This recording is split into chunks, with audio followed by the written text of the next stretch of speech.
Baghdad की तंग गलियों में यूसुफ नाम का एक गरीब आदमी अपनी बीवी और बच्चों के साथ रहता था।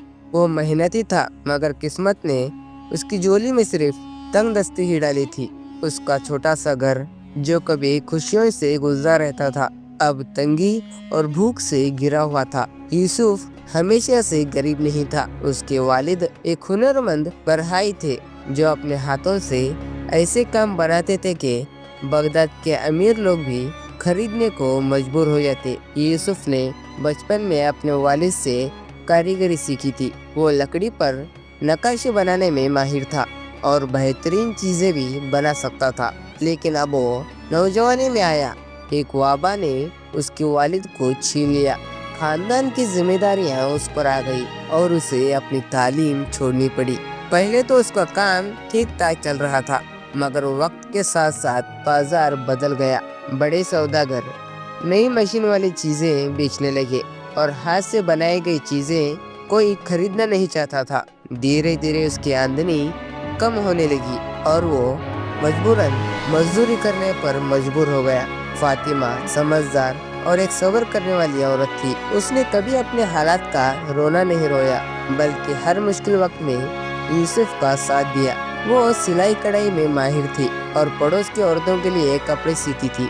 कभी कभी अपने हाथों से बनाई गई खदाईदार चादरें बाजार में बेचने भेजती थी, मगर उससे उतनी आमदनी नहीं होती थी कि पूरे घर का खर्च चल सके। यूसुफ और फातिमा के 3 बच्चे थे, अली, जामिल और एक छोटी मरियम। तीनों की आंखों में सपने थे, मगर पेट की भूख ने उनकी मुस्कुराहटों को ढीला कर दिया।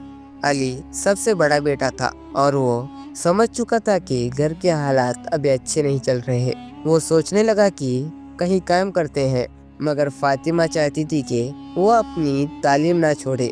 जमील को कहानियां सुनना पसंद था, मगर जब से घर में तंगदस्ती आई, फातिमा की कहानियों में मिठास कम हो गई और हकीकतें ज्यादा होने लगी। मरियम अभी यही सोचा करती थी कि एक दिन उसके अब्बू बाजार से मिठाइयाँ लाएंगे, मगर जब भी वो कुछ मांगती, यूसुफ की आंखें भर आती थी। हर रोज यूसुफ काम की तलाश में निकलता, मगर खाली हाथ लौट आता। वो कारीगरी जानता था, मगर उसे कोई काम देने को तैयार नहीं था। शहर में नए डिजाइन की डिमांड थी और यूसुफ पुराने तरीके से काम करता था। मजदूरी के लिए भी लोग उसे कहते, भाई अब काम नहीं है, या फिर उसे हाथ हिलाकर चलता कर देते। बगदाद की तंग गलियों में बड़े बड़े पोशाकों में सवार होते और गरीबों को देखना भी पसंद नहीं करते थे। जब यूसुफ किसी से मदद मांगता तो अक्सर लोग उसकी तरफ देखे बगैर ही गुजर जाते, मगर इस बेरहम भीड़ में भी कुछ लोग ऐसे भी थे जो उसके कंधे पर हाथ रखकर तसल्ली देते थे, लेकिन उनके पास भी देने के लिए कुछ नहीं होता था। आखिरकार जब घर में खाने को कुछ नहीं बचा तो फातिमा ने रोते हुए कहा, यूसुफ, अब बच्चों के सामने हाथ फैलाना मुश्किल हो गया है और हमें कुछ बेचना होगा। यूसुफ ने घर में नजर डाली। कुछ पुराने बर्तन, एक दो लकड़ी के फर्नीचर और माँ की दी हुई पुरानी एक संदूक। भारी दिल के साथ उसने कुछ बर्तने और एक संदूक उठाई और बाजार जाने का फैसला किया। बाजार में अमीर खरीदारों की भीड़ थी, मगर गरीबों के लिए जगह ही कम थी। जब यूसुफ ने अपने बर्तन बेचने की कोशिश की तो एक दुकानदार बोला, भाई ये बर्तन तो बहुत पुराने हैं, मैं ज्यादा से ज्यादा तो दिरहम दूंगा।